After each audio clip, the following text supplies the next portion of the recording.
I came home after a year in a coma and found a full luxury resort built on my private lake. But the worst part wasn't the noise. It was a bronze plaque that said, "Generously donated by the late Randall Denton." That's me. Then the HOA president walked up, handed me my own death certificate, and told me to get off her property. If you'd told me 10 years ago that I'd end up here, on a quiet slope of rural Missouri, living beside a lake so still it looks painted, I would have laughed and gone back to whatever federal hydrology meeting I was trapped in that day. Back then, my life was all numbers and river surveys, water tables, sediment charts, hearings, budget briefings, and arguments about flow rates with people who hadn't seen a real river since grade school. 20 years in that world will grind the soul out of any man. It sure tried to grind mine. That's why, when I cashed out my contracts and sold my condo in Denver, I didn't look back. I drove until the highways thinned, until the air smelled like pine and wet dirt again, until the horizon wasn't blocked by buildings or deadlines. And that's when I found it, a 27-acre lake tucked behind a stand of red oaks, untouched, unpolished, and absolutely perfect. The old structure on the property wasn't much. A sagging cabin with broken windows, raccoon footprints on the floorboards, and a chimney that leaned like it was tired of its own job. But the bones were good. And so, for the first time in a long time, I rebuilt something that made sense. Every stone in the foundation, I laid myself. Every piece of siding, I measured twice and cut once. Every drain filter and trench, I designed and dug with my own two hands, the way my father taught me. Piece by piece, sweat by sweat, the cabin became a home, and the lake, it became my sanctuary. Mornings there felt like waking up inside a prayer. Mist rising off the water, the sun slipping slow over the tree line, ducks skimming across the surface like little brushstrokes. I'd sit on the porch with a black cup of coffee and feel the world untangle itself. Evenings were even better. I'd take the kayak out, let the paddle dip quietly into the glassy surface, and watch the sky turn honey gold before fading into purple. The only sounds were the water lapping at the hull, the frogs tuning up for the night, and the wind easing through the cattails. It was peace. Pure, earned, honest peace. And I protected it like a man protects what little good life gives him. The nearest neighborhood, Lakeside Haven, sat half a mile away, nice enough, in a cookie-cutter sort of way. Big, identical homes with oversized garages, fancy stone mailboxes, lawn care schedules printed in pastel colors. A place where the HOA wrote more letters than the post office. I didn't belong to it. I didn't want to belong to it. My land wasn't inside their boundaries, wasn't covered by their covenants, and sure as hell wasn't going to be micromanaged by anyone holding a clipboard. But, of course, they had an HOA president. Her name was Karen Woodley, and her first appearance in my life came one warm afternoon, about 2 weeks after I'd moved in. I was knee-deep in a trench near the lake's western edge, working on a new filtration run, when I noticed a cream-colored pantsuit marching toward me like it had something to prove. She had short silver blonde hair, a rigid smile, and the kind of posture that suggested she'd never carried anything heavier than a meeting agenda. "Mr. Denton," she asked, voice crisp, like she was reading charges out loud. I didn't stop digging. "That's me. I'm Karen Woodley, president of the Lakeside Haven Homeowners Association.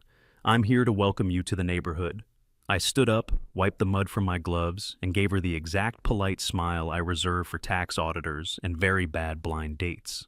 "I appreciate it," I said, "but I'm not part of the HOA." Her smile didn't falter, but it also didn't reach her eyes. "Oh, well, we thought your parcel might fall within the historic watershed overlay. But you're just outside the boundary," she paused. "Still, we like to foster a sense of community here." I nodded once. "Sounds nice." Then I went right back to my trench. She hovered for a moment, waiting for me to ask something. Maybe about events, meetings, newsletters, whatever HOA people think matters. I didn't. So, she left. And honestly, that should have been the end of it. I saw her once more, maybe twice, driving past in a black SUV, or possibly flying a drone that dipped a little too close to my tree line. Nothing major, nothing hostile, just curious. But even then, something in me stiffened. Something quiet, something instinctive. The same sense you get when you realize someone's looking at your land not as a piece of scenery, but as something they want. Back then, I brushed it off. Back then, I drank my coffee and paddled my kayak and trusted that peace, real peace, could last. I had no idea that within a year I would wake up from a coma, drive down my own road, and find me and everything I built gone, replaced by strangers, music, lights, banners, and a bronze plaque with my name on it, my death date chiseled in. But I'm getting ahead of myself, because the day everything changed started, as most disasters do, with something small, a subtle feeling, a shadow crossing the lake, a drone hovering a little too long. If I'd trusted that instinct, maybe the rest wouldn't have happened, but I didn't, and that's how the story began. Peace has a strange way of warning you before it disappears. It never screams, it just shifts, softly, quietly, like the wind changing directions before a storm rolls in. For me, that shift started with a sound I knew didn't belong on my land, a faint buzzing. Not the kind you get from cicadas, not the whine of a mosquito, but the mechanical tremble of a drone, that unmistakable electric hum cutting through the air like a fly with a grudge. The first time I heard it, I ignored it, assumed some kid from the HOA was playing pilot over the tree line. But the second time, it hovered long enough for me to feel it. You know that sensation? The hair on your arms lifting? Like something is watching you before you ever look up. When I finally did look, I caught sight of it, a gray quadcopter, higher end, with stabilizing arms and a high-res camera dangling underneath like a single unblinking eye. It hung there, steady as a rock, pointed straight at my lake, straight at me. I raised a hand and waved at it, not friendly, just letting whoever was behind the controller know that I saw them. The drone zipped straight up, then darted back toward Lakeside Haven, like it had someplace more important to be. I remember muttering, "Yeah, you better run," even though I doubted the pilot could hear a thing. A few days later, I noticed a black SUV cruising along the edge of my property, not speeding, not passing through, just crawling slow, with the windows tinted dark enough to hide anyone inside. The engine would idle for 20, 30 seconds. Then it would move a few feet, stop again, move a little more, like someone was surveying lines, watching patterns, studying something they had no right to study. I stood at the water's edge and watched it, hands on my hips, not threatening, just present. Eventually, the SUV rolled forward and disappeared up the hill toward Lakeside Haven's front gate. But the weirdest moment came 2 weeks before the accident. I was hauling rock for a retaining wall when I spotted a man standing at the far corner of my property, right where the old fence line meets the oak grove. He wasn't hiking or sightseeing. He wasn't lost. He wasn't even pretending to be friendly. He was taking measurements. He held a clipboard in one hand, a GPS survey tool in the other. Tall, mid-20s maybe, ball cap pulled low. But what caught my eye wasn't the cap. It was the dark, sharp-looking tattoo wrapped around his left wrist. Black ink, jagged lines, something tribal, but modern too. I called out, "Can I help you?" My voice carried across the clearing. The man jolted like a kid caught stealing from a candy jar. He spun around, lowered the clipboard, and stammered something about boundary verifications.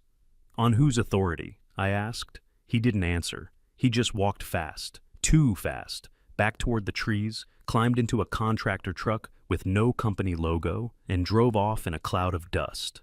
I watched that dust settle for a long time, longer than I should have. I remember thinking, this isn't right, but the mind has a way of choosing comfort over confrontation. So I told myself it was nothing. A drone, an SUV, a stranger with a clipboard, small things, forgettable things. But looking back, those were the first tremors, the first cracks, the first signs of something moving beneath the surface, something planning, something patient, something that believed, mistakenly, that I'd never stand in its way. If only they'd been right. Accidents rarely feel real when you tell the story afterward. People imagine chaos, screeching metal, flying glass, life flashing like a slideshow. But the truth doesn't arrive all at once. It comes slowly, in pieces. It begins with something small, just a little off-kilter. For me, it began with rain, not a storm, just a thin veil of cold mist drifting across the Missouri backroads like breath on a mirror. The kind of drizzle that makes the asphalt slick, but not enough for most folks to drive any slower. I'd just left the hardware store with a new sump pump and a bed full of filter gravel, heading home the long way. The radio hummed a quiet country tune. It was peaceful, familiar. I glanced at the dashboard clock. 8:21 p.m. I remember thinking I needed to call my sister Linda later, something about the trout spawning early this year. Then I saw them. Headlights, too bright, too close, coming around a blind curve too fast. At first, I chalked it up to another impatient pickup. Rural Missouri has more horsepower than patience. But the truck wasn't staying in its lane. It drifted, slow, steady, straight toward the center line. My pulse kicked up. I eased right. The truck eased right with me. For half a second, our headlights aligned, and I saw the silhouette of the driver, broad shoulders, a ball cap, and something else. Something that kicked my instincts like a mule, a jagged black tattoo wrapped around his left wrist. The same man who had been taking measurements on my property 2 weeks earlier. Before I could react, before I could even draw breath, he hit me. The truck slammed into my driver's side door with a force so violent it felt unreal, like the whole world folded sideways. Metal screamed, glass exploded. My ribs felt like they collapsed inward all at once. A flash of white-hot pain shot through my skull. And then, nothing. Not darkness, not dreams, just absence. A silent, endless void. When consciousness finally returned, it didn't come with clarity. It came like rising through layers of cold water, slow and disorienting. Beeping, lights, burning pain, the sterile smell of disinfectant. I opened my eyes to a haze of white ceiling tiles and blurred shapes. Machines hummed around me. A doctor leaned into view. "Mr. Denton, can you hear me?" Except I couldn't answer. My throat was raw. My body felt disconnected, as if it belonged to someone else. He explained the list of damage clinically. Traumatic brain injury, fractured pelvis, several broken ribs, a collapsed lung, 8 months in a coma, 8 months, nearly a year stolen without a single memory to show for it. But the injuries weren't the strange part. The strange part was that the doctor didn't call me Randall. He called me John Doe. My ID had been thrown from the vehicle. My phone was shattered, my face swollen and bloodied beyond recognition. So, when the EMTs pulled my body from the wreckage, they labeled me exactly the way protocol dictates. John Doe, adult male, mid-40s. And that's who I remained for the next 6 critical weeks. The weeks where no one knew where I was. The weeks where my sister thought I had vanished. The weeks where the world quietly erased me. Those 6 weeks were the opening the HOA needed. A perfect storm. A gap big enough for someone with motive to slip a lie into the system.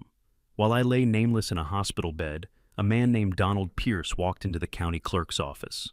He claimed to be a licensed social worker. He filled out a death report. He signed it, and he declared that I had died at the scene. Subject, Randall R. Denton, fatal trauma on impact, remains unrecoverable.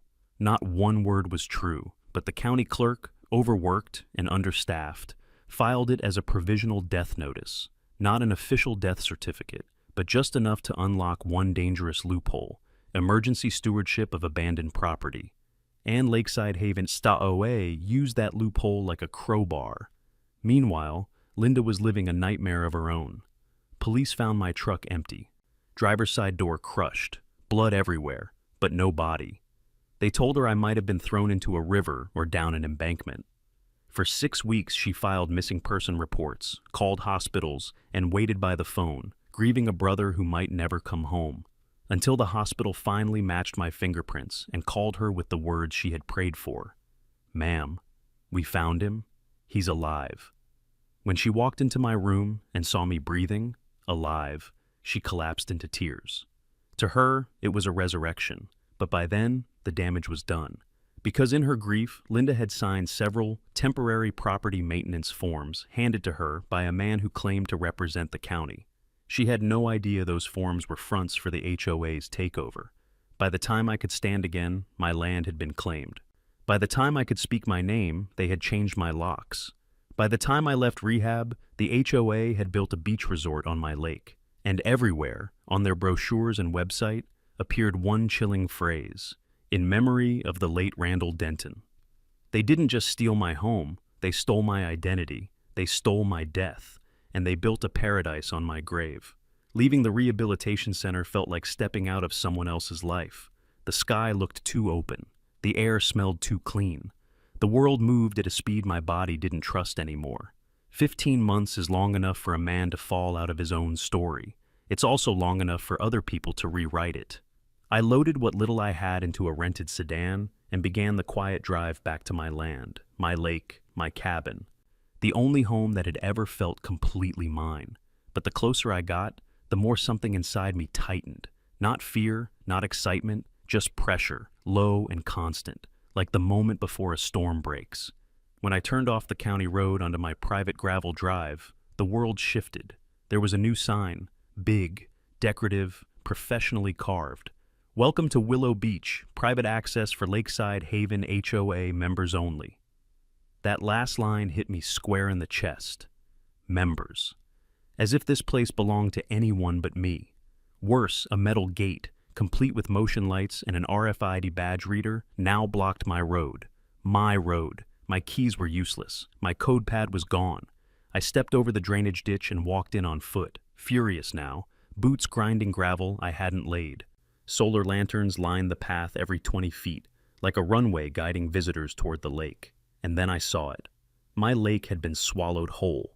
Where there had once been untouched shoreline and wild reeds, there were now white Adirondack chairs, umbrellas, kayak racks, hammocks, string lights, and 2 massive gazebos built like wedding venues. It wasn't a lake anymore, it was a resort. My jaw locked as I scanned the shoreline, and that's when I froze. Near the kayak stand, a young man in a bright yellow staff shirt was stacking paddles. He laughed with a customer, carefree, oblivious. As he stretched to hang a life vest, his sleeve slid down. There it was, a jagged black tattoo around his left wrist, the exact same tattoo I saw through the windshield the night of the crash. My hands curled into fists. My breath went sharp. This wasn't just a takeover. This wasn't just trespassing. This was a crime scene. I tore my eyes away and headed toward my cabin, my last anchor of sanity. At first glance, the house seemed intact. Same porch, same roofline. But as I approached, everything felt wrong. The swing I built, gone. My cedar-stained posts, wrapped in cheap vinyl. The rough sawn rails, replaced with a prefab lattice from a hardware aisle. The entire front had been repainted a bland beige, the kind real estate agents describe as inviting, while killing the soul of anything unique. My throat tightened. I stepped onto the porch and approached the window.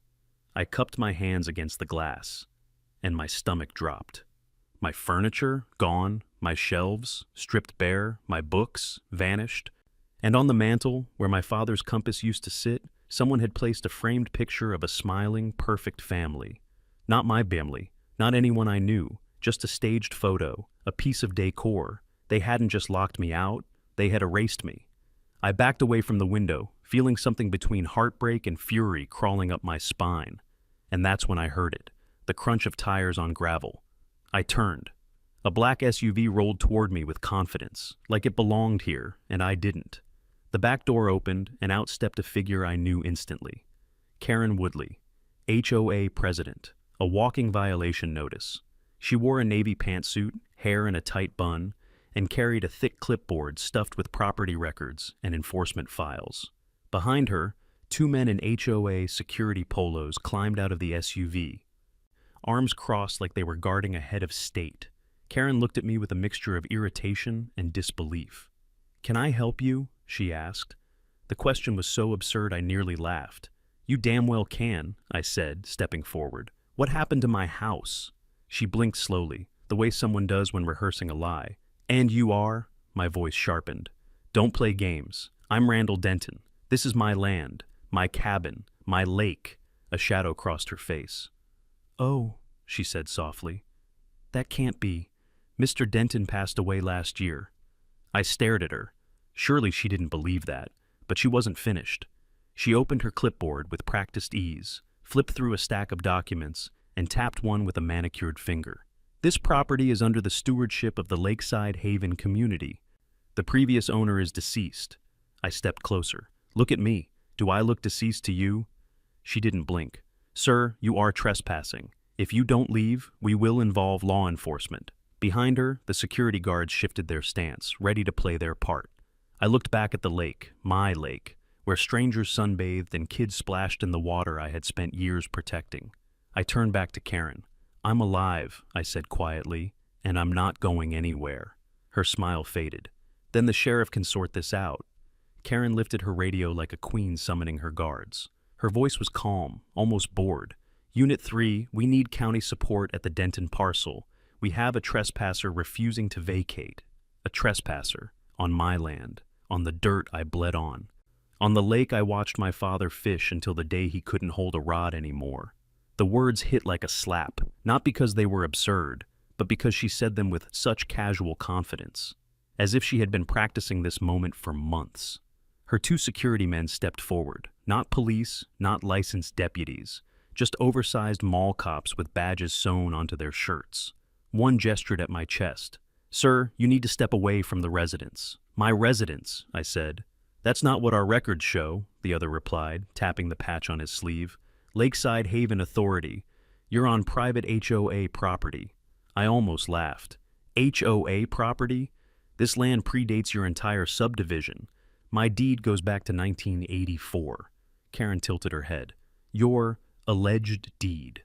Before I could respond, I heard it, the low rumble of tires over gravel. A sheriff's cruiser crested the hill, lights off but moving with purpose. Then another. Two deputies stepped out, hands on belts, eyes scanning the scene. The older deputy approached first. "Afternoon, folks. What's going on here?" Karen walked toward him, with the poise of someone who had done this before. "Deputy Norris, thank you for coming. This man," she pointed at me, "was found trespassing on property held under active HOA stewardship. We requested he vacate, but he refused." Deputy Norris glanced at me. "Sir, what's your name?" "Randall Denton." He blinked, then checked his notebook, then blinked again. "Sir, do you have identification?" My stomach tightened. "I lost everything in the accident," I said. "My wallet, my phone, everything burned or thrown from the truck." He sighed. "Okay. Do you have any documentation proving you live here?" I looked at my house, my porch, my beams, my handiwork, all wrapped in vinyl like a cheap Halloween costume. "No," I admitted, "but I built half of this place myself. My name is in the county registry. You can look it up." Behind him, Karen's smile widened. "I'm afraid that's outdated information," she said sweetly. "We submitted updated stewardship paperwork last year." Deputy Norris frowned. "Let me see that," he said. She handed him her clipboard, the same thick stack she'd flashed earlier. He flipped through it, muttering under his breath. "Emergency stewardship, deceased owner, provisional death notice." He froze, looked up at me. "It says here the homeowner died from injuries sustained in a vehicle accident 15 months ago." My stomach turned. I stepped forward, voice rising. "That's a lie. I was in a coma. I'm standing right here." Karen folded her arms. "Deputy, this is exactly why we called you. This man is impersonating a deceased property owner to gain access to private HOA land." I stared at her. "Impersonating? You've got to be kidding." Deputy Norris held up a hand. "Look, I'm not saying you're lying, but we have to follow procedure. If county records list this property as belonging to the Lakeside Haven HOA under emergency stewardship, and if they have a death notice on file, that notice is fake," I snapped. He exhaled. "Then you'll need to take that up with the county clerk's office. Right now, at this moment, on this date, I have to treat this land as the HOA's legal jurisdiction." I felt something inside me crack. Not physically. Something deeper. A vein that snapped under 16 months of pressure. "So, you're telling me," I said slowly, "that I can't stay at my own house because of paperwork someone slipped into the system while I was in a coma?" Deputy Norris didn't answer. That told me everything. The younger deputy spoke next, voice firm, rehearsed. "Sir, we need you to vacate the premises until ownership can be verified through county records. If you refuse, we'll have to detain you for trespassing." Karen chimed in, dripping with false concern. "Randall, may I call you Randall? This is for everyone's safety. You seem confused. Why not go rest somewhere else until the county sorts this out?" My hands were shaking. Not from fear, from the kind of rage that sits low and heavy in a man's gut. I looked at the porch where I rebuilt the railing after a thunderstorm. I looked at the doorframe where I carved the date the cabin was finished. I looked at the lake where Dad taught me to skip stones. All of it. All of it stolen, sanitized, packaged, sold. The older deputy stepped closer. "Sir, I need you to leave, right now." And that was it. the moment I became a ghost on my own land. I lifted my backpack, feeling 10 years older in a single breath. "Fine," I said softly. "I'll go." Karen smiled, victorious. "But listen closely," I added, stepping toward her until the deputies tensed. "I'm not done. Not by a long shot." For the first time, her expression slipped. Just a flicker. Fear. Because deep down, she knew dead men don't come back. But I had. And I wasn't leaving for good, just long enough to dig up every lie she'd buried. The next morning, I drove to the county clerk's office. If you've ever been in a rural government building, you know the scent. Paper, dust, lukewarm coffee, and the faint hum of fluorescent lights that flicker like they're too tired to keep secrets anymore. It was the kind of place where divorces, land deals, death notices, and disputes all swim together in beige filing cabinets. The kind of place where someone could quietly make a man disappear. I checked in at the front desk. The receptionist, a woman in her late 50s with cat-eye glasses, gave me a polite smile. "How can I help you today?" "I need property records for the Denton parcel," I said. Her fingers paused over the keyboard. "Denton? As in Randall Denton?" "As in me." The pause stretched. She typed slowly, like each key carried weight. Her brows pulled together, forming a wrinkle that deepened with every second. "That can't be right," she whispered. "What?" She turned the monitor slightly, not enough for policy violation, but enough to let me see. Owner, Lakeside Haven Community Association, status of previous owner, deceased certification, provisional, filed by Pierce, Donald R. Date, 14 months ago. My jaw clenched. "That's wrong," I said. "That's all wrong." She swallowed hard. "Sir, do you have any identification?" "I was in a coma. I lost everything." She exhaled, shifting uncomfortably. "I shouldn't do this," she murmured, lowering her voice. "But I know that HOA, they push things hard. We've had complaints." I leaned in. "Tell me." She looked around, then clicked another tab, restricted access. A scan of the death report, except it wasn't a death certificate, just a one-page affidavit, full of vague language and stamped with an outdated county seal. Cause of death, vehicular trauma. Remains, unrecoverable. Location, approx 3 miles from Denton parcel. 3 miles. I crashed 7 miles away. "Who approved this?" I asked. She hesitated. "Deputy Clerk Rogers, but he resigned last winter." Convenient. I tried the one name that mattered. "What do you know about Donald Pierce?" Her face drained of color. She shut the tab immediately, hands trembling. I'm sorry. I can't say more. I could lose my job." Which told me everything I needed to know. Someone had leaned on this office, hard, and people here were too scared to talk. A man can only get so far on fear. After that, he needs someone who isn't afraid at all. So, I drove to the only person in the county I knew who wouldn't break under pressure. Attorney Marcus Patel, 49 years old, former federal property litigator, sharp as a scalpel, known for destroying fraud cases with polite surgical precision.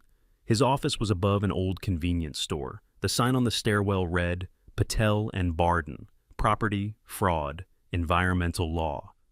Justice is paperwork done right. I knocked. He opened the door himself. Dark suit, rolled sleeves, thick glasses, and eyes that had seen 1,000 scams and weren't impressed by any of them. "Randall," he said, "you look like a man with a storm following behind him. I need help." I figured. "Come in."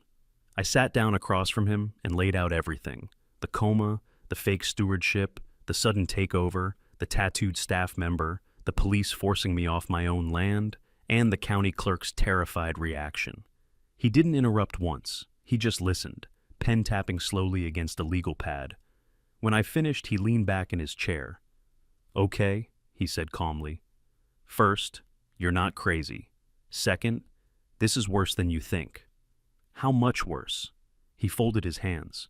"You're dealing with 3 crimes at the same time. Fraudulent abandonment filing, false provisional death notice, illegal transfer of property to a private HOA, and," he tapped the pad, "if they built commercial structures on your land, we might add environmental violations, construction without permit, and misuse of public funds if any grants were involved." I stared at him. Can we undo it? He smirked slightly. Oh, we can do more than undo it. We can bury them in a mountain of paperwork so high they'll need oxygen. For starters, he continued, I need two things. One, proof of life during your so-called death filing, hospital records, medical logs, time-stamped charts. Two, evidence the HOA acted outside legal authority, emails, photos, witnesses, anything. I nodded. I can get hospital records, and I saw a staff member with the same tattoo as the man who ran me off the road. Marcus's eyes sharpened. Describe it. I did. He wrote without looking at the page. That's not coincidence. That's continuity of employment. If the man who hit you works for the HOA or their contractor, then we're looking at, he paused, choosing his words carefully, potential attempted murder tied to a financial scheme. Cold ran down my spine. Marcus, they took everything. He leaned forward, voice steady and low. Then we take it back, piece by piece. He slid a form across the table. Sign this retainer. We start today. I picked up the pen. What's our first move? He didn't hesitate. We go back to the county clerk, this time with me, and this time they'll talk. I met Linda at a little diner halfway between her place in Springfield and the motel where I'd been staying. A tired neon sign flickered above the door, buzzing like an old freezer, the kind every small-town diner keeps running long past its expiration date. I got there early. I couldn't eat. I couldn't drink. My hands wouldn't stop shaking. When she finally walked in, she looked smaller somehow, like grief had been slowly folding her inward. Her blonde hair was tied up in a loose, uneven knot. She hadn't even changed out of her pharmacy scrubs. When she saw me, she froze in the doorway. Then her breath caught, and she covered her mouth like she had just seen a man risen from the dead. Randy, she whispered. I stood, but she reached me first, arms wrapped around me so tight I could barely breathe. She held on like she was afraid I'd vanish if she let go. After a long moment, we slid into the booth. Her eyes were already red. I didn't waste time. Linda, I said gently, tell me what happened when I was gone. She stared at the table. Her hands were trembling. I didn't know you were alive, she said quietly. Not for weeks. They told me you probably went into the river. My stomach twisted. Who told you that? A county worker. Or at least he said he was. She swallowed hard. He came to the house 3 days after your accident. He had a clipboard, a badge. He told me your truck was found wrecked and empty, that they were still searching for remains. A cold, vibrating fury crept up my spine. Did they find anything? Anything at all? She shook her head. No, nothing. No wallet, no phone, just your truck and broken glass. That's why I held on to hope. But then, her voice cracked. Linda, I whispered, take your time. She tightened her grip on the napkin. 1 week later, another man came. Smart suit, polite. He said he was a social liaison working with the county. He said the HOA wanted to prevent your property from being seized for abandonment. What did he look like? He had dark hair slicked back, tan skin, a faint mustache, and, she hesitated, a tattoo. Ugly thing, black, jagged. I felt the blood drain from my face. That tattoo, the same damn tattoo I saw through the windshield the night my world ended. Linda didn't notice my reaction. He told me I needed to sign a temporary authorization so the land wouldn't fall into state hands. He kept saying it was only temporary, that I was protecting your legacy. My jaw tightened. Did he pressure you? He didn't have to. I was terrified. Tears pooled in her eyes. You were missing, and they made it sound like your body might never be found. She wiped her cheek with the napkin, embarrassed. And then, the HOA president came. My grip tightened on the table. Karen? I asked. She nodded slowly. She came to the house, dressed like she was going to a board meeting, and she said, Linda's voice trembled. She said you didn't suffer, that you passed quickly. The room tilted. My vision darkened at the edges. Karen Woodley, with her perfect posture and perfect lies, had looked my sister in the eye and eulogized me like she had every right to. Linda continued, voice breaking. She said the community wanted to honor you, that they would preserve your lake in your memory. She even hugged me. I didn't ask for it. She just took me in her arms and said, he belonged to all of us. I felt something in me fracture. She told me, Linda whispered, that signing the papers would prevent your land from being seized by the county. She said the HOA was helping. A tear ran down her cheek. I thought she was being kind. I thought she was trying to protect your home. So I signed. I didn't read anything. I didn't know. I moved to her side of the booth and wrapped an arm around her shoulders. Linda, I said softly, you didn't fail me. She cried harder. You were hunted, I continued. You were grieving, and they took advantage of that. She gripped my sleeve like she was drowning. After a long moment, she whispered, what happens now? I took a slow breath. Now I go after them. Every single one of them. Her breathing steadied, but her eyes stayed frightened. They're going to drag me into this, aren't they? She whispered. Yes, I said honestly, but I'll protect you. And you're going to stand tall when they try to blame you. You didn't steal anything. They tricked you. She nodded slowly. I'll stand with you, she said, voice firming. I'm done being scared. We both rose to leave. She reached into her tote bag. Wait, she said softly. There's something else. She placed a thick, overstuffed envelope in my hands. It was heavy, far heavier than just paper. I kept everything, she said. Every letter Karen sent me, every flyer, the HOA notices, the business card of that man with the tattoo, even the envelope he gave me with his fake badge. She pressed it into my hands. I didn't know what any of it meant until now, but something felt wrong, and I didn't throw any of it away. I held the envelope. It felt like a weapon, not just evidence, ammo.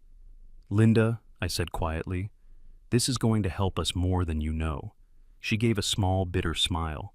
Kill them, she whispered. Then quickly corrected herself. Legally, but take everything back, Randy. I slipped the envelope into my jacket. Oh, I said, exhaling slowly, I'm going to take more than that. As we stepped outside into the cold Missouri air, my phone buzzed. A text from Marcus. Got something. Big. Meet me ASAP. I looked toward the horizon, toward my stolen home. Game on. I drove straight from the diner to Marcus's office. It wasn't really an office. It was a converted storage unit attached to a strip mall law suite. One of those places where the blinds always looked half broken and the carpet had a permanent coffee stain shaped like California. But the light was on. And Marcus never turned that light on unless something big was happening. When I walked inside, he wasn't alone. Two people stood beside him. A woman with her hair tied in a practical knot, work boots still muddy, wearing a faded Missouri Water Authority jacket, and a man in a thrift store bomber jacket, leaning against the wall like he'd spent a lifetime in rooms where bad news was normal. Marcus stood. Randy, he said, meet the reason the HOA should start writing their own obituaries. He gestured to the woman first. This is Heather Lannister, environmental specialist. Sharp as a razor, doesn't scare easily. Heather gave me a curt nod. I've seen lakes die slow deaths, she said by way of introduction. Your water is screaming, not comforting. Marcus pointed at the man. And this is Ray Santos, freelance auditor, background in federal contracts. Knows where every penny hides and where every body is buried, financially speaking. Ray lifted two fingers in a casual salute. Sorry about your coma, he said, then added, happens more than you'd think in HOA country. I wasn't sure if he was joking. Marcus stepped closer. Randy, show them what you brought. I handed him the thick envelope Linda had given me. The sound it made hitting the table was heavy. It felt like we were placing a loaded gun in the middle of the room. Marcus dumped the contents out. A small avalanche spilled across the table. HOA sympathy letters. Karen's notices mailed to Linda, a glossy brochure labeled Willow Beach, a Lakeside Vision. A thin metal badge with a fake county seal receipts, handwritten notes, and a white card with a phone number scrawled in blue ink. Heather leaned forward. Ray whistled softly. Marcus picked up the badge first. He turned it over, jaw tightening. This is counterfeit, he said. Cheap. Not even a good fake, but enough to fool someone in shock. I nodded. Linda trusted him. Heather sifted through the brochures. She said the lake was contaminated, Marcus reminded her. Heather's face darkened. It's worse than that. She pulled out a test log folded into thirds. When your lake jumped to 11 NTU turbidity last month, I tried to flag it, but the report was buried before it reached the district office. Buried by who? I asked. Supervisor Delaney Sharp. Marcus muttered a curse. Heather unfolded photos clipped behind the report. Your lake used to filter itself naturally, she said. Reeds, cattails, marsh grass. Mother Nature did your drainage work for you. She pointed at the aerial shot of my shoreline now covered in smooth, trucked-in sand. They bulldozed your filtration system. Every time someone drags a kayak, sets up a grill, or kicks sand into that water, they're smothering the lake bottom. She laid down the next photo. This, she said, tapping a murky section of water, runoff from the gazebo's electrical trench. It's leaching chemicals directly into the shallow end. What does that mean long-term? I asked quietly. Heather looked at me dead in the eyes. It means your lake is dying. A silence settled over the room. Ray finally broke it, holding up a folded HOA invoice. Look at this, he said. 216 bags of shoreline enhancement sand, paid for by something called Everglow Commons LLC. He held up another sheet. And check this, an investment payment from a donor named Paul Davidson. Marcus frowned. He's dead, Ray said casually. Died in 21, car accident. His obituary's online. My stomach tightened. Fake badge, fake stewardship form, fake donor. This was no longer sloppy fraud. This was organized crime wrapped in HOA letterhead. Marcus spoke again. The name on the stewardship paperwork, signed by social worker Donald Pierce. You said Linda remembered him wearing a wrist tattoo? I nodded. Black jagged design, I said. Matches the guy I saw near the kayak stand. Marcus reached for the white business card in the pile. No name printed, just a number, written by hand. Ray grabbed his laptop. Let's see what we're dealing with. He typed the number into a database. Within seconds, the screen lit up with a hit. He turned it toward us. The image displayed was grainy but unmistakable. A mugshot, Donald R. Pierce. Arrested, 2018. Charge, workers' comp fraud tattoo, left wrist, jagged tribal mark. Ha, Ray said. He used the same card for his fake badge gig. Sloppy. I exhaled slowly. That's him, I said. That's the man who hit me. Marcus leaned back, hands steepled. Then we have motive, he said quietly, and opportunity, and attempted murder, Heather added. Ray tapped another document. Plus, money laundering, tax fraud, permit fraud, environmental violations, and whatever the hell this ecotourism scam is. I felt my pulse in my teeth. So it was real. All of it. The accident, the coma, the lies to Linda, the false death certificate, the theft of my home, the poisoning of my lake, the staffer with the tattoo laughing, while tourists rented kayaks on water I used to fish at dawn. Every thread we pulled revealed another rotten layer underneath. I clenched my jaw. What's our next step? Marcus stood, pacing. We do this by the book, he said. No shortcuts.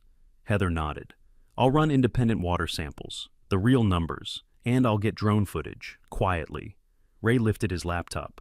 I'll track the money, Everglow Commons, the donor fraud, and every HOA board member's spending in the last 18 months. Marcus turned to me. And you, he said, need to prepare yourself. For what? For the truth, he paused. And it's going to be worse than you think. Because I don't believe this started with your coma. I believe you were targeted before that. The room went still. Heather spoke first. That lake is worth a fortune, Ray added, and they've been eyeing properties around it. Your land was the keystone, Marcus finished. And the man who tried to kill you? He didn't do it alone. I felt my breath leave my lungs. Meaning? Marcus looked at all of us. Meaning this wasn't a takeover. He paused. This was a coordinated land grab. I stared at the evidence spread across the table. The receipts, the signatures, the fake badge, the photos, the mugshot, the tattoo burned into my memory. And for the first time since waking from the coma, I felt something solid under my feet. Purpose. I spoke quietly. Then let's burn their entire operation to the ground. Legally, but completely. Marcus nodded. Good, he said, because tomorrow we go hunting. Marcus didn't even sit down when he walked into Ray's garage that evening. He just tossed a stack of printed statements onto the steel workbench, and the pages fanned out like a deck of very dangerous cards. Found it, he said, the transfer we needed. Ray scanned the highlighted lines and let out a low whistle. 12,500, he murmured. From Lakeside Haven HOA, straight to Everglow Commons LLC, signed by D. Pierce. Heather looked up from her tablet. When? Marcus answered, voice flat. 2 weeks before Randall's accident. I didn't say a word. I didn't have to. My fists curled tight enough for the knuckles to crack. Ray turned to me slowly. That's not payment for maintenance, he said. That's a retainer, a job, a task, a hit, Heather added quietly. No one contradicted her. Ray tapped a key on his laptop. A P.O. box number appeared. And here's where Everglow routed its mail. Pierce picks it up every Friday, late, gloves on, hat low. Marcus crossed his arms. He knows he's dirty, and he's careful. Heather glanced down at her tablet again, frowning. Then she froze. Oh, hell. Ray leaned in. What is it? She turned the screen toward us. On it was a grainy infrared drone shot, live feed, over my lake. A truck, unmarked, driving past the shoreline, lights off, slow, deliberate. Heather's voice dropped to a whisper. That camera was set to alert only if someone entered after dusk. It just triggered. Someone is out there right now. Ray grabbed his jacket. Marcus holstered his phone. I didn't say a thing. I was already moving. We piled into 2 vehicles and killed the headlights as soon as the dirt road started. Heather's drone hovered ahead like a silent scout, the screen in her lap glowing faintly. There, she whispered, by the gazebo. The gazebo Karen's crew built on my land, the one I never asked for, the one they used for their damn resort brochures. Now, a shadowy figure stood inside it, moving with purpose, setting something down. Heather zoomed in. My stomach turned. A gasoline can, she said. Ray cursed. Marcus whispered, he's destroying evidence. We abandoned the trucks 100 yards out and continued on foot, keeping low as the drone kept eyes on him. The closer we got, the stronger the chemical smell became. It carried on the wind like a warning. I crouched behind a pine trunk. The figure stepped into the moonlight.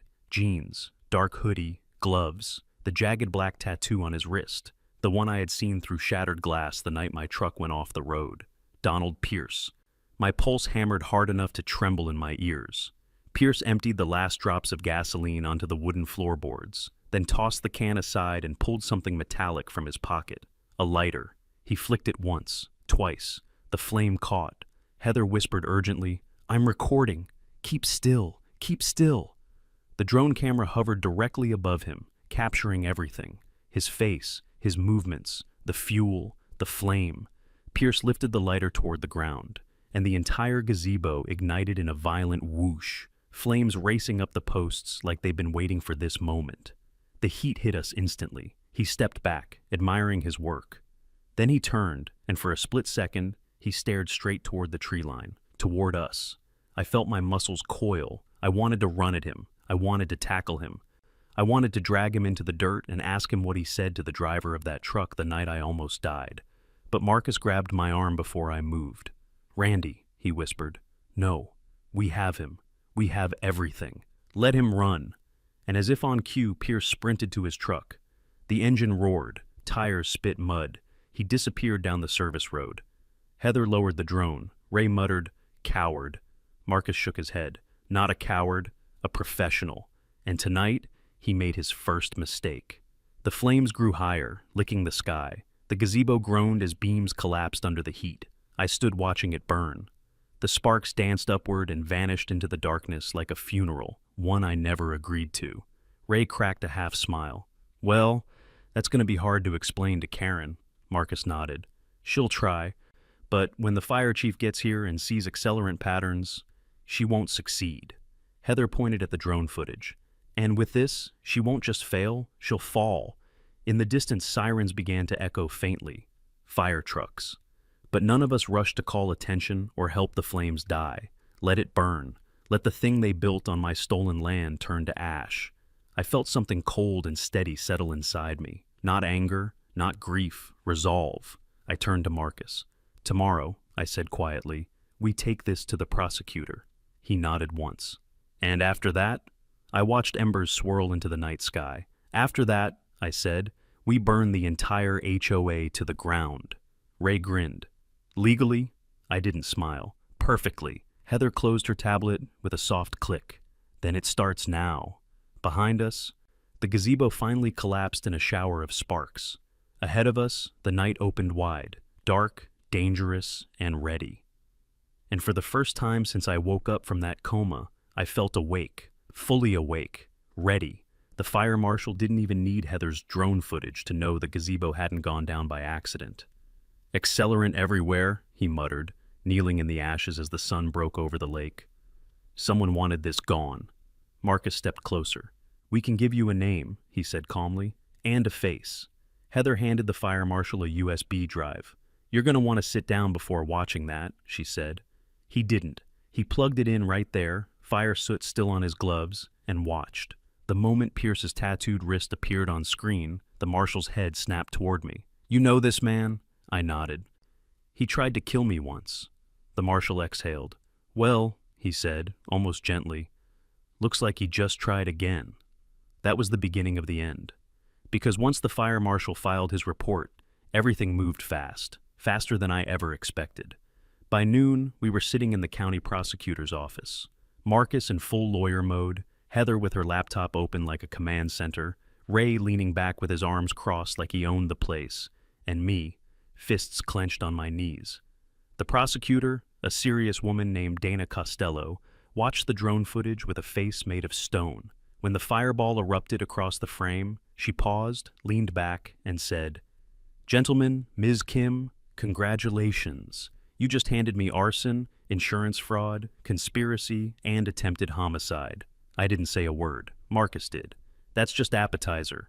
You'll be getting the main course." He slid the folder Linda had given me across her desk.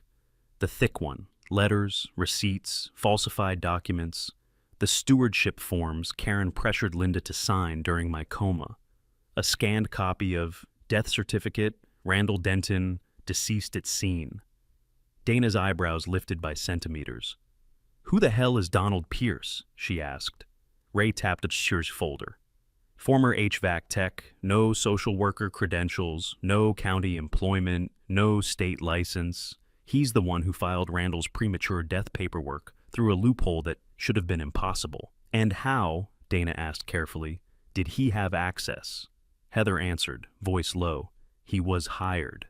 Dana stared at her. "By whom?" Marcus didn't look away when he said it. "Lakeside Haven HOA, specifically their president, Karen Woodley." Dana leaned back in her chair and blew out a slow breath. "Well then," she said quietly, "it's time we paid her a visit." Karen didn't know we were coming. She was in the middle of a board meeting, standing at the front of the HOA clubhouse, lecturing homeowners about responsibility and the importance of order, when the double doors swung open and the prosecutor walked in with 2 deputies. Karen blinked, confused. Then she saw me behind them, her face twisted. "You don't belong here," she hissed. Dana stepped forward. "Ms. Woodley, this is an active criminal investigation. We have some questions." Karen cut her off. "I don't have to answer anything. This is private community business. This entire reunion tour of the undead is..." "Undead?" Dana repeated, eyebrow raised. Karen's hands fluttered. "He was declared deceased. The paperwork is official."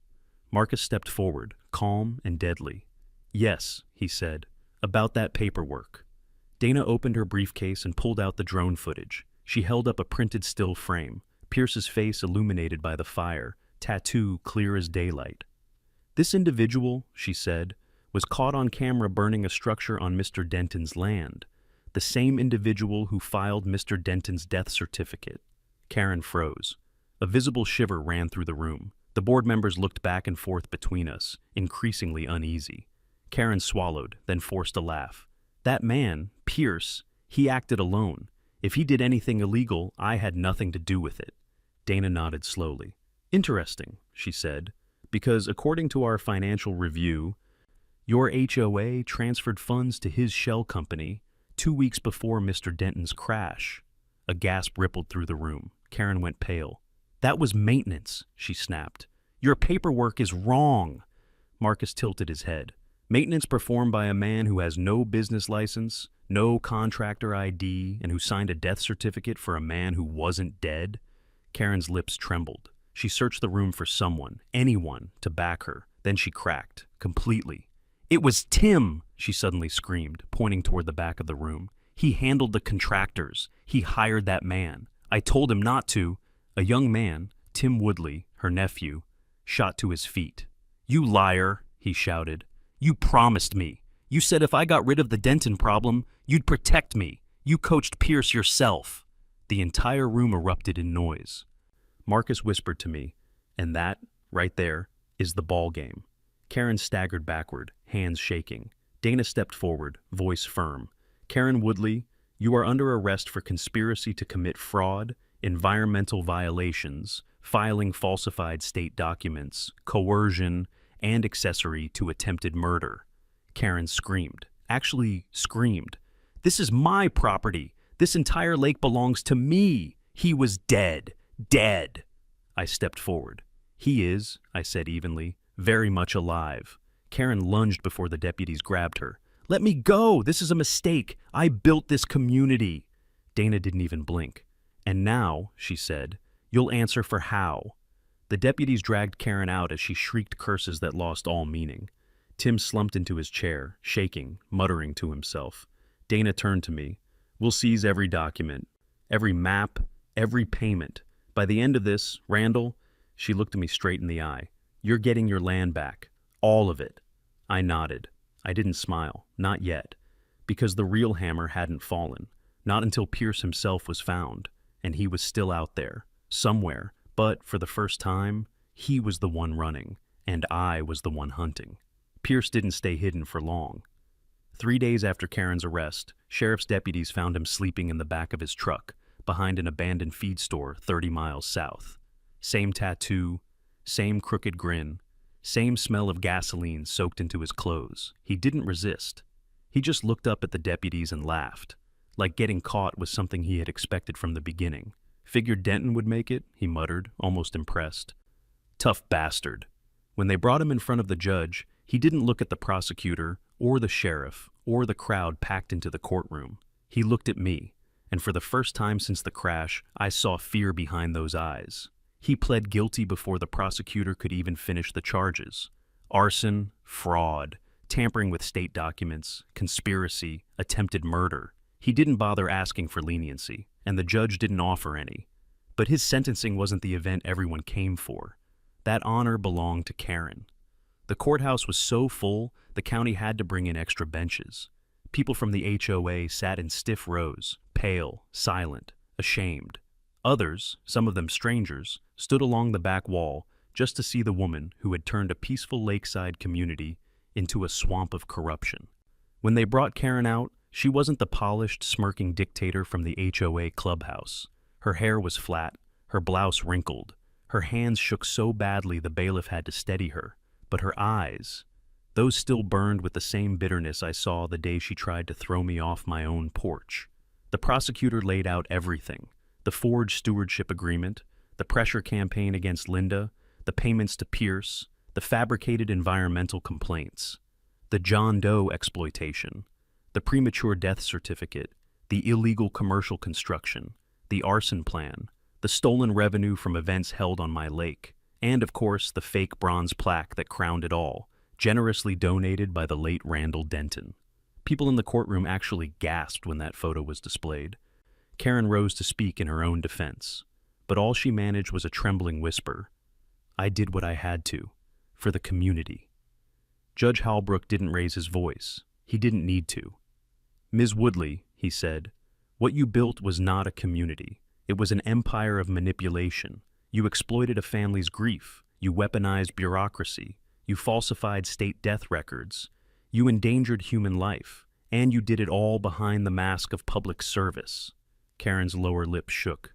"You nearly destroyed a man," he continued, "and you nearly destroyed everyone who trusted you." He picked up the sentencing paper. "For these crimes, state and federal, you are hereby sentenced to 25 years in a state correctional facility with eligibility for parole no sooner than year 20. Karen's knees buckled. The courtroom erupted in murmurs. But the judge wasn't done. "And regarding the property known as Lake Denton," he added, turning to me, "all structures, claims, filings, modifications, and commercial enclaves attributed to Lakeside Haven HOA are null and void. Ownership is restored solely and entirely to Mr. Randall Denton." A wave washed over me. Relief, exhaustion, disbelief, anger, victory, all crashing together. Linda grabbed my arm and squeezed so hard she left marks. "It's over," she whispered. But it wasn't. Not until I went home. Not until I saw it with my own eyes. By the next morning, the county had contractors out dismantling everything the HOA had built. The docks went first, hauled up in long, dripping planks like extracting a parasite. Then the rental huts, smashed apart and stacked into dumpsters. The gazebo, what was left of it, still smoldered from Pierce's handiwork. But the county wanted to remove the charred posts so the land could heal. I asked them to leave it, just for an hour. I walked down to the ash-covered circle. The smell of burnt varnish and charred pine hit me like a punch, and there it stood, the last intact relic of the HOA takeover, the bronze plaque, still bolted to a chunk of half-burned post, still shining like a sick joke. This natural lake was generously donated by the late Randall Denton. My jaw clenched so hard my teeth ached. Linda stood beside me, arms folded. "You gonna keep it?" she asked softly. I shook my head. "No," I said. "I'm gonna end it." Ray brought me a sledgehammer. I took it without a word. The first swing rang like a church bell. The second bent the metal back on itself. The third shattered it clean off the wood. By the ninth, the plaque wasn't a plaque anymore, just twisted bronze crumbs glittering in the ash like broken teeth. I wasn't angry, not anymore. It felt like pulling a thorn that had been buried for a year straight. A long, painful exhale. Heather filmed it all. "For evidence?" I asked. She shook her head. "For closure." We piled the shattered bronze with the burnt scraps of the gazebo and lit a small, controlled fire. The flame curled upward, orange and quiet, carrying the last insult Karen ever wrote about me into the sky. I felt Linda slip her arm through mine. "What now?" she asked. I looked over the water that was finally mine again. Still, clean, untouched, like it had been waiting for me. I said, "Now?" I smiled. "I rebuild." Weeks later, after the county restored every deed, every boundary, every rightfully owned acre, I returned with a brand new cedar sign I'd carved myself. I set it into the earth with my own hands, at the edge of the lake where the gazebo once stood. The neighbors gathered to watch, even the ones who had doubted me before. The letters gleamed in the afternoon sun. Private land, no HOA, no exceptions. And below that, carved deeper than the rest, "If you fake my death twice, I start charging rent," or Denton. People laughed. Heather wiped her eyes. Ray clapped me on the shoulder. Linda hugged me again, tighter this time. And for the first time since the night a pickup truck nudged me into darkness, I felt alive. Fully, absolutely, unquestionably alive. Home, finally home.